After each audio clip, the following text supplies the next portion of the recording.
My fellow comic book brothers and sisters, welcome back to Key Comics Market Watch. I'm happy to be back with another haul video. Yes, I know, 3 videos, 3 straight days. I told y'all I'm going to be about my word.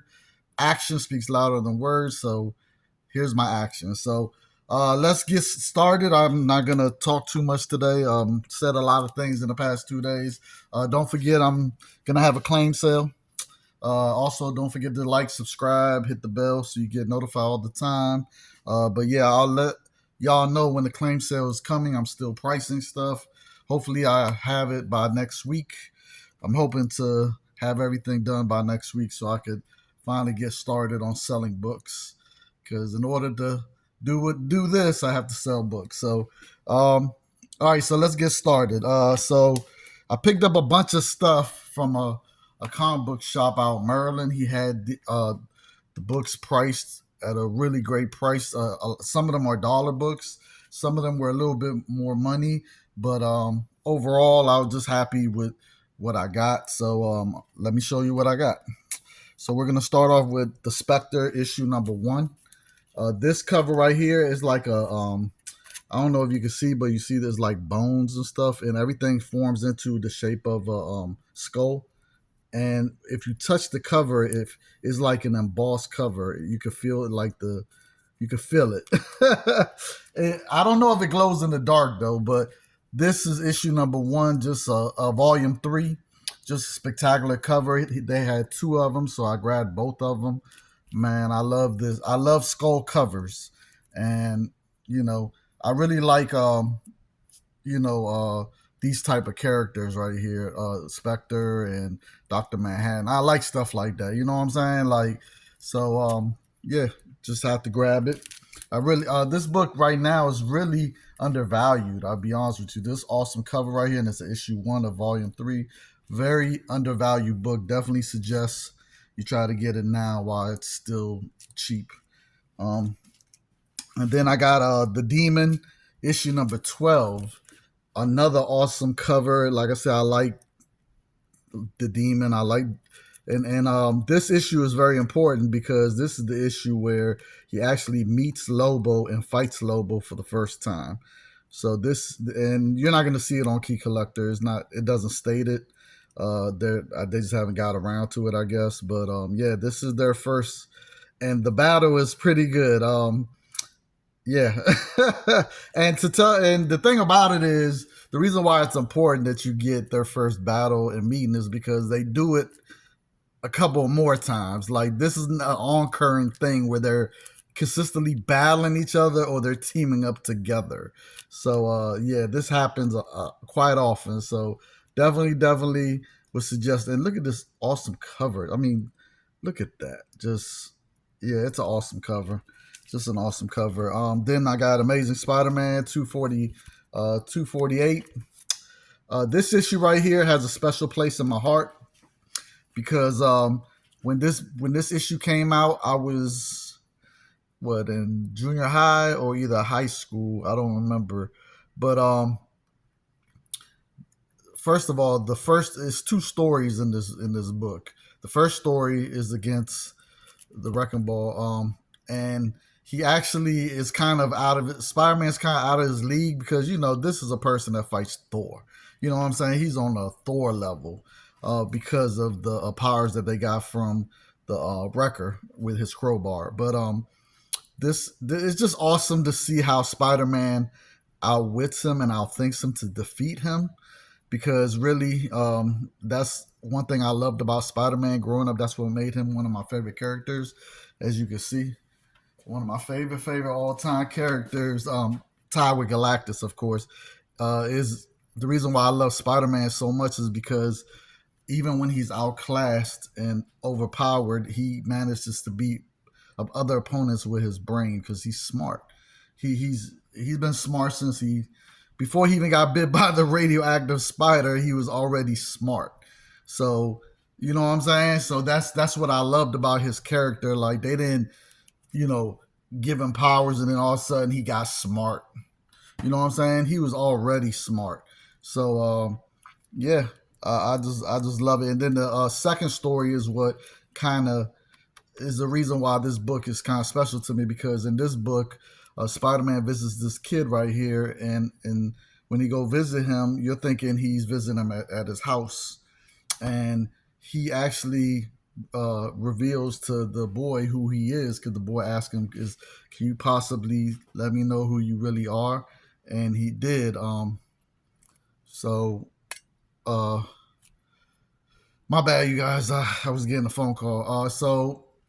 He wound up revealing who he was, and the boy was like, "Oh my God, it's Peter Parker," because he knew him from taking the photos of Spider-Man in the Daily Bugle, and he was like, "Oh, Jameson would just be so upset right about now." So uh, you know, he winds up telling the boy. So he said he had the Spider-Man's like, "Yeah, I gotta go." Peter Parker was like, "I gotta go," and when he leaves, he starts to cry when he goes and starts swinging, and the reason why is because the boy is actually not in a regular house. He's actually in a hospital for cancer. So the boy was already diagnosed to die. So that's why Peter Parker was willing to reveal his identity to him. So it was just a great story. Like I said, you have to read it in order to really feel it. I mean, the way I'm trying to explain it is not, you probably not gonna really feel it, but yeah, definitely one of my favorite. And during this time when Ramita what was it, Ramita Jr. was doing this art. I actually liked his art. The art was awesome. So yeah, I love Spider-Man during that time. All right, so then I got Top Dog from Star Comics, issue number 14. I got it because it's the last issue. Like I said, I always get the last issues if I could find them. First time having this one. Then I got Blood Syndicate number, what's this, number 16. When Worlds Collide with Superman. Just grabbed it because I really think the Worlds Collide thing, they might do something with that. You just never know. So I just pick it up when I see it in near mint condition and for $1. So I also got the Superman Man of Steel number 36, which is the World Collides storyline. So grab that one also. All right, you guys. Let's see. So let me put some stuff away so I could grab the rest of the stuff out of this box. Oh man, it's a lot of stuff, you guys. All right, so a lot of this is Fantastic Four stuff, you guys. Well, it's all Fantastic Four stuff. So I got Fantastic Four 231. This is a key. Is the first appearance of this person. I didn't get a chance to write it down. So yeah. Then we got issue 229. And all of them are newsstands. Basically, all of them are newsstands. So let's see. We got issue 202. And if I remember correctly, this is the first appearance of that person. I forgot who that is. I got issue 162. All right. I got Fantastic Four 164. This is the first appearance of Franklin Ray, which becomes Nova, Herald of Galactus, the girl, the female, and also reintroduced the Crusader, which he's a character from the Golden Age, if I remember correctly.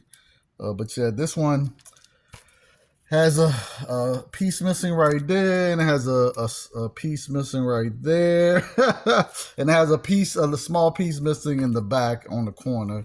So it's not in high grade; it's very low grade. But I already have like two high grade. I think one of them is definitely a 9.8. The other one's more probably like a 9.4. But every time I see that book, I pick it up. It doesn't matter what the condition. If I get it for a good price, I'm gonna pick it up. I got issue 165, which, if I remember correctly, is the death of the Crusader in this issue. Second appearance of Franklin Ray. All right. We got Fantastic Four 224. Bronze Age. Goodness, you guys. Let's see. Fantastic Four 218. Just great Bronze Age Fantastic Four. You know, I expect a lot of these books to start heating up now that they confirmed the movie, and because of Doctor Doom, because that's one of their main villains. So, yeah, Fantastic Four Annual number 12. Like I said, all of these are newsstands. Issue Fantastic Four King Size Annual number 13.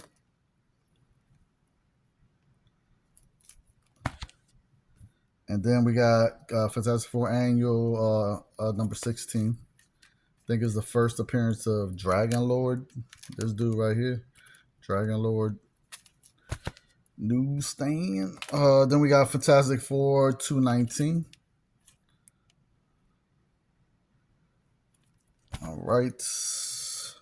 Fantastic Four 216, and that is the first appearance of this dude. I forgot. Like I said, I didn't get a chance to write down the names. I did pick up a lot of first appearances in this haul. Fantastic Four 207. Human Torch battling Peter Parker. All right. Pull out some more. Give me 1 second, you guys and gals. All right, so then we got Fantastic Four 242 with Tyrax. Man, this John Byrne art was awesome back then. It was killer, I have to say. So happy to get that. Fantastic Four 201. Bronze Age goodness. Fantastic Four 204. And another 204. So two of those. Let's see. We got issue 203.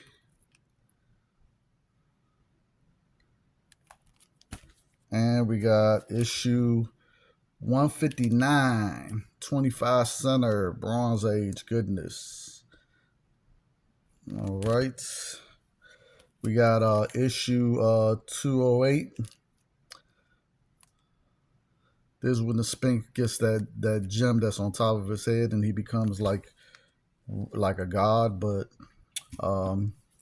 he winds up having to fight Galactus, and Galactus took it to him. Like, he made him look like he was nothing. So we got Fantastic Four 161. I always giggle when I think about that storyline because the Sphinx really thought he was the shit. You know what I'm saying? Like, he really, like, when he got this, he wound up fighting the Fantastic Four and Nova and a couple other characters that fought him, and he beat all of them with ease. So of course he was smelling himself. You know what I'm saying? So it was funny that when Galactus, first Tyrax comes and tries to fight the Sphinx, and of course the Sphinx takes care of him like he's nothing, and he's about to crush.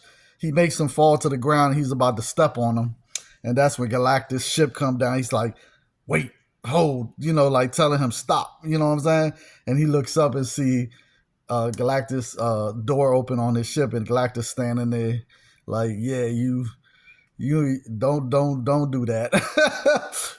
he like, "Man, just to let you know, I'm about to come down here and give you these fucking paws. Like, I'm about to put these hands on you." So yeah, it was great. Issue 239. Oh man, so that's Franklin Ray right there before she becomes Nova. So yeah, that's awesome. No, in fact, no, this is when she becomes Nova. I'm tripping. Oh, I'm tripping. All right, so then we got this is after she becomes Nova. All right, this is issue 238. Great Doctor Doom cover, even though they say he's not in the book. He really isn't in the book, which is comical. But yeah, that Galactus Sphinx fight is just hilarious to me. 232. This is the first what is it, the elementals, so it's like the creatures, the elemental creatures, I forgot what they're, so it's different ones like earth, you know, water and all that stuff. I forgot. It's been a minute, and like I said, I wish I would have wrote some of this stuff down, but I didn't. Give me a second, you guys. I need to put some of these books back in the box. so it doesn't so they don't lean over and bend in the box. And I didn't have this stuff in no particular order. I just rebagged and board everything. Did get a chance to write down, the importance of the issues, but I definitely, had to rebag them, board them, so because what they were in was horrible. I never understand collectors that let their bag-in boards on their books just go to straight, like just yellow, tan, like it's just horrible. Like when your books start to dust, like, yeah, that's not good. So, anyways, we got Fantastic Four 195. I was ranting for a second there. I'm sorry, you guys. 2 issues of 195, you guys. Now that I got both of my hands free, you can see when I say it's 2 issues, it's actually 2 issues. 193, first appearance of this character. What's this? He's Dark Oth. Whatever. 196. Bronze Age goodness, you guys. Issue 197. Like I said, they're all newsstand. No direct editions. Fantastic Four 200. The anniversary issue with Doctor Doom. There's a classic cover right here. Definitely a great book to have. Let's see. We have issue 221. All right. Okay, so this right here, issue 212. So you see, there goes Galactus, there go the Sphinx. So this issue right here is the issue I was talking about where Tyrax shows up, and so Galactus like, yeah, don't do that, and he comes down, and he faces him, and so the dude's like, look, why don't you got plenty of other planets to ravage. Just let me have this planet. That's what the Sphinx is like, pleading with him. Just let me have this planet. And Galactus like, no, you know how many times I've been wanting this. This is the only planet that I've not been able to get that I've been, that I want. And so, yeah, Galactus was he was like, man, when I win this battle, I'm gonna consume Earth. So yeah, he was ready to yeah, and it was just funny because the Sphinx was like, well, I'm not gonna let you have it. It's mine. And I'm just like, he obviously didn't know what the fuck he was talking about, because yeah, that didn't happen. Then we got Fantastic Four 211, the first appearance of Tyrax. He's right there. There's the 1979 direct edition with the thing going across the barcode. If you don't know about 1979, that's when the direct market started. So there's a direct market. The direct market was only 6% of the print run. So actually, direct markets in 1979 were less than newsstands. Newsstands were everywhere. So 1979 direct, was happy to get that. Then we got 214. Alrighty. Then we got 213. So 213 is the actual book where they actually... So in this issue, this is the issue where they actually, Galactus and the Sphinx actually fights. So the other issue, they just... Even though on the cover it looked like they're fighting, that's only the issue where they're sizing each other, they're basically having the dialogue. But this is the issue where they actually fight, and man, I mean, the Sphinx put up a nice little fight, but yeah, he was definitely overpowered to the point where Galactus just like literally just took all the power out of him and literally took the gem off his thing, made him shrink back down to his normal size. The Sphinx wound up going back to normal size because he was never that big, Galactus size. So he shrinks back down. Galactus takes the gem and he puts it in his hands and crushes it into dust, like into nothing.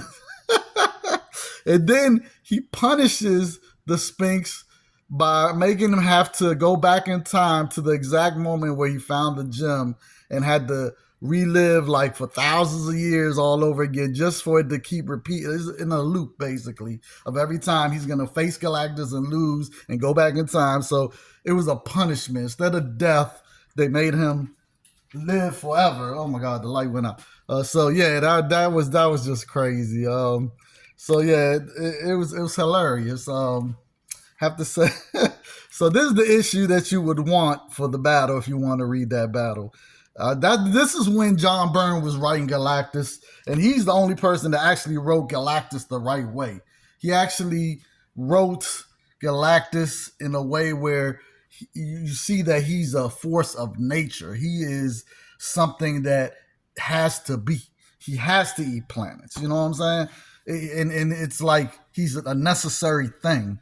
You know what I'm saying? He's not a villain. Everybody keeps saying Galactus is a villain. No, he's not a villain. He is a necessity. You can't call a fucking let's say a wave from an ocean, you call that evil? No, it's just what it is. It's a fucking wave. It's not evil. It does what it do because it just is. You know what I'm saying? So that's the same thing with Galactus. He is who he is, and he has to do what he's supposed to do. There's a cosmic balance of why he does what he does. He's a necessity. A necessity.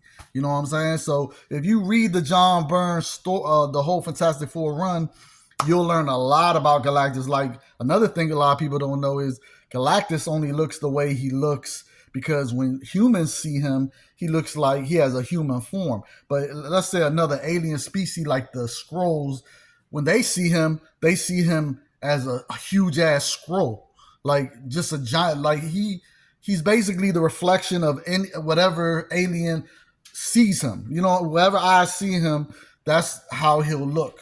So so a lot of people got that messed up. You know what I'm saying? Like, so yeah, he doesn't look. He looks whoever's looking at him. So if the brood was to look at him, they'll see a giant ass brood. You know what I'm saying? That's eating the world. You know, the world that they're on. So yeah, it's just that's. And I didn't learn that until I read the trial of Mr. Fantastic, which was on the Fantastic Four run when Reed Richards had to go to trial for saving Galactus because the Shi'ar Empire, the Kree, all these other worlds and empires wanted to know why Reed Richards did that because they felt Galactus, it would have been better for everybody if Galactus would have died. It would have saved billions and billions of people and all the other planets. But Reed Richards had to explain to them that I saved him because he's a necessity. He has to be alive. He's needed. And of course, Odin comes to the trial as a witness for Mr. Fantastic to tell that, yeah, he's right. You know, and Odin is very highly regarded throughout the cosmos. You know what I'm saying? So, and the Watcher is there. It's a great story. I mean, John Byrne killed it, man. You guys gotta read John Byrne Fantastic Four. That's what made me really fall in love with comics because it made me realize that these books aren't just for kids. You know what I'm saying? They actually have intelligent storytelling on an adult level. You know what I'm saying? So that's what made me really, really like them. They're not just for kids. You know what I'm saying? They actually have adult writing, you know. So, but of course they do make some for kids, you know, just some that, you know, stories that just a kid could follow. But yeah, I love that. That's why I have this passion for this comic book hobby. John Byrne is probably one of my favorite writers.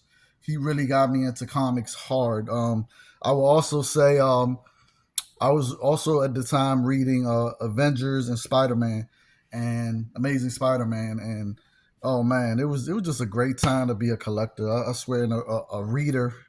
It was just great stories. So we got 246 Doom cover. Too Many Dooms. So this is another cover that I suggest you get. Great cover. Let's see, we got 240, and this is the first appearance of I think Quicksilver and what's the name that he married? I forgot her name. That's Inhuman. Crystal.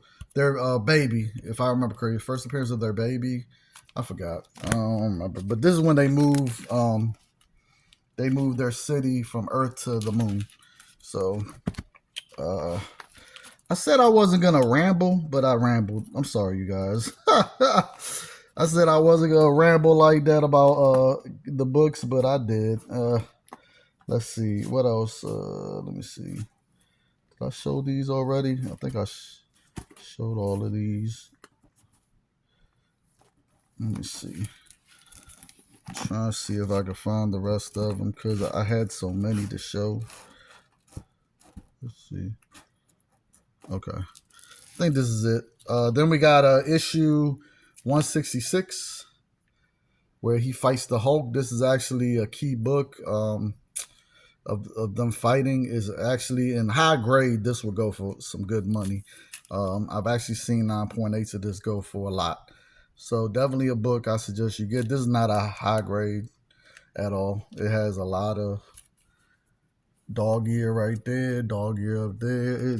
But like I said, if I see it and it's a good price, I'm gonna pick it up. Also, issue 180. This is the Whitman variant. All right, we got issue 185, which is the first appearance of what is it, Scratch, Agatha's son, and also first appearance of something else. I don't remember. All right. Oh, the Witches of Welsum. Seldom. Yeah, that's what it is. Then we got issue 187. Right here where Claw and Molecule Man fight. So there's Molecule Man in the shadows. Molecule Man is one of my favorite characters. He's just too OP though. It's crazy. 191. I wonder if they're gonna have him in Secret Wars. That'd be crazy if he shows up. Issue 194. Oh, 2 issues of 194. All right. Let's see. I think that's. Let me see. Did I already show? Yeah, I already showed this one. Let's see. Did I show this one? I think I did. And 202. And that's it, you guys. I think that's it. Yeah, that should be it. That's all the books. So that's it for this haul video. Appreciate you guys for being here. Like I said, I'll keep y'all informed when I'm having my claim sale. It's definitely going to be soon. Thanks for joining me. And my next video will probably be at one of the comic book stores that I plan on going hunting probably tomorrow. So you guys will probably see that.